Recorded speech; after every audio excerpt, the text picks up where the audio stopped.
ಒಂದ್ಸಲ ಜಾಸ್ತಿ ಮಾಡ್ತಾನೆ ಇರ್ತಾರೆ, ಕೊಡೋರು ಇದ್ದರೆ ಮಾಡ್ತಾನೆ ಇರ್ತಾರೆ. ಜನಗಳು ಯಾರು ಕೇಳಲ್ಲ.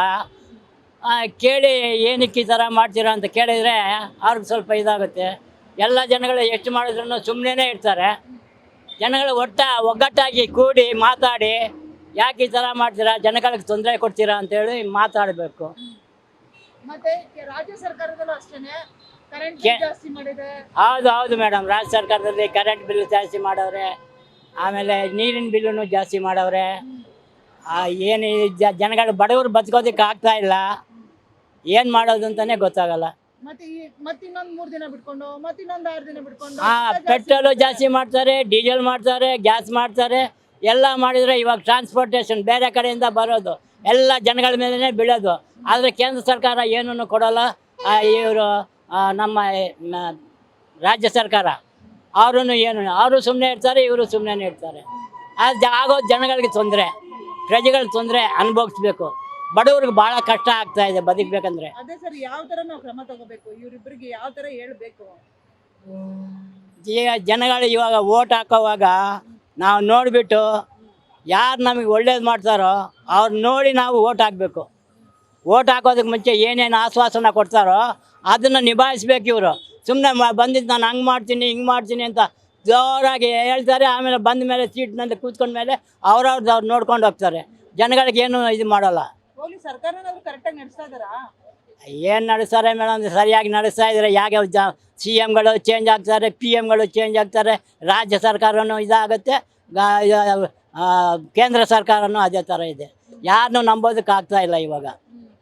ಸರ್, ಈ ಥರ ಬೆಲೆ ಏರಿಕೆ ಮತ್ತೆ ಎಲ್ಲದರಲ್ಲಿ ಏರಿಕೆ ಆಗ್ತಾ ಇರೋದ್ರಿಂದ ನಮಗೂ ತುಂಬಾ ಹೊರೆ ಅನಿಸ್ತಾ ಇದೆ. ಹೌದು ಮೇಡಮ್. ಯಾವ ಥರ ಸರ್ಕಾರ ನಿರೀಕ್ಷೆಲಿದ್ದೀರಾ ಸರ್ ನೀವು? ಎಂಥ ಸರ್ಕಾರ ಬೇಕು ನಿಮಗೆ? ನಮಗೆ ಸರ್ಕಾರ ಬೇಕಾಗ ನ್ಯಾಯವಾಗಿ ನ್ಯಾಯಬದ್ಧವಾಗಿ ಜನಗಳಿಗೆ ತೊಂದರೆ ಆಗ್ದಂಗೆ ಬಡವರು ಬದುಕೋ ಥರ ಇರೋ ಸರ್ಕಾರ ನಾವು ಬೇಕು ಅಂತ ಅನ್ನಿಸ್ತೀವಿ.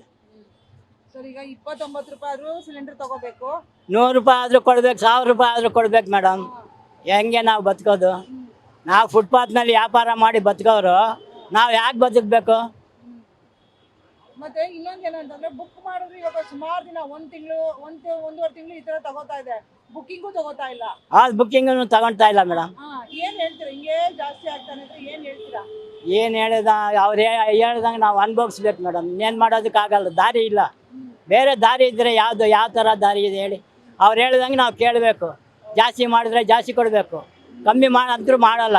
ಒಂದು ಸಲ ಜಾಸ್ತಿ ಮಾಡಿದರೆ ಮತ್ತೆ ಅದನ್ನು ಕಡಿಮೆ ಮಾಡೋದಿಲ್ಲ. ಇವರು ಜಾಸ್ತಿ ಮಾಡ್ತಾನೇ ಇರ್ತಾರೆ. ಜನ ಹೆಂಗೆ ಬದುಕ್ತಾರೆ? ಬೀದಿನಲ್ಲಿ ವ್ಯಾಪಾರ ಮಾಡೋದು ನಾವು ಹೆಂಗೆ ಬದುಕೋದು? ಸರ್, ಇವಾಗ ಸರ್ಕಾರದಲ್ಲಿ ಬರೋ ಚೇಂಜಸ್ ಆಯಿತು, ರಾಜ್ಯದ ಮುಖ್ಯಮಂತ್ರಿಗಳು ಚೇಂಜ್ ಆದರು. ಯಾರು ಅಧಿಕಾರದ ಅವಧಿ ಚೆನ್ನಾಗಿತ್ತು ಅನಿಸ್ತಾರೆ ಅನ್ಸುತ್ತೆ ನಿಮಗೆ? ನಮಗೆ ಎಲ್ಲ ಒಂದೇ ಮೇಡಮ್. ಏನು ಎಲ್ಲ ಯಾರು ಬಂದ್ರೂ ಅವ್ರವ್ರದ್ದು ಇದು ಮಾಡ್ಕೊಂಡು ಹೋಗ್ತಾರೆ ಅಷ್ಟೇ ಹೊರತು ಯಾರು ಇದುವರೆಗೂ ಯಾರೂ ಜನಗಳಿಗೆ ಏನು ಮಾಡಲಿಲ್ಲ. ಸುಮ್ಮನೆ ದುಡ್ಡಿದ್ರೆ ದೊಡ್ಡಪ್ಪ. ಇವಾಗ ಒಂದು ಸರ್ಕಾರ ಒಂದು ಮನೆಗೆ ಫ್ರೀಯಾಗಿ ಮನೆಗಳು ಕೊಡ್ತೀವಿ ಅಂತಾರೆ. ದುಡ್ಡಿರೋರ್ಗೇನೆ ಮನೆ ಕೊಡೋದಷ್ಟೇ. ದುಡ್ಡು ಮನೆಗೆ ಇಲ್ಲದೇ ಇರೋರಿಗೆ ಯಾರಿಗೂ ಕೊಡೋಲ್ಲ. ನಾವು ಇವತ್ತು 1950ಇಂದ 58ಇಂದ ನಾನು ಇದೇ ಬೆಂಗಳೂರಿನಲ್ಲಿ ಹುಟ್ಟು ಬೆಳೆದಿರೋನು. ಇವತ್ತಿನ ದಿವಸ ನನಗೊಂದು ಮನೆ ಇಲ್ಲ, ಒಂದು ದುಡ್ಡಿಲ್ಲ. ಆಮೇಲೆ ಬಂದಿದ್ದೇನೆ. ಯಾರ ಇದು ಗೌರ್ಮೆಂಟ್ ಆಗಲಿ ಯಾರ ಹತ್ರನೂ ಒಂದು ನ್ಯಾಯ ಪೈಸೆ ಇಸ್ಕೊಂಡಿಲ್ಲ. ನಮಗೆ ಭಾಳ ತೊಂದರೆ ಆಗ್ತಾಯಿದೆ. ಲೋನೂ ತೊಗೊಂಡಿಲ್ಲ, ಯಾವ ಬ್ಯಾಂಕ್ನಲ್ಲಾಗಲಿ ಯಾವ ಅಕೌಂಟ್ ಆದರೂ ನಮ್ದು ನೋಡ್ಕೊಳ್ಳಿ. ಪ್ರಾಂಪ್ಟಾಗೆ ನಾವು ಇದ್ದೀವಿ. ಇದುವರೆಗೂ ಯಾರಿಗೂ ತೊಂದರೆ ಕೊಟ್ಟಿಲ್ಲ, ಯಾವುದೂ ಇದು ಮಾಡಿಲ್ಲ. ಒಂದು ಲೋನ್ ಕೊಟ್ಟಿಲ್ಲ ಯಾರ ಹತ್ರನೂ. ನಾವು ಪಿಂಚಣಿನೂ ತಗೊಂಡಿಲ್ಲ.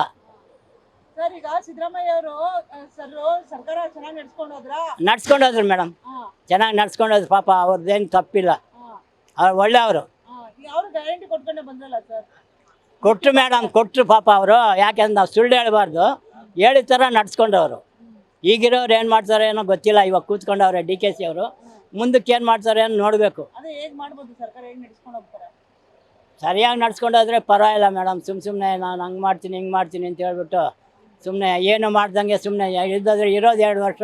2 ವರ್ಷದಲ್ಲಿ ಇನ್ನು 1 ವರ್ಷ ಇದ್ದಂಗೆ ಆವಾಗಲೇ ಇವರು ಇದು ಮಾಡ್ತಾರೆ, ಎಲೆಕ್ಷನ್ಗೋಸ್ಕರ ಕಷ್ಟ ಬೀಳ್ತಾರೆ. ಇನ್ನು 1 ವರ್ಷದಲ್ಲಿ ಏನು ಮಾಡ್ತಾರೋ ನೋಡಬೇಕು.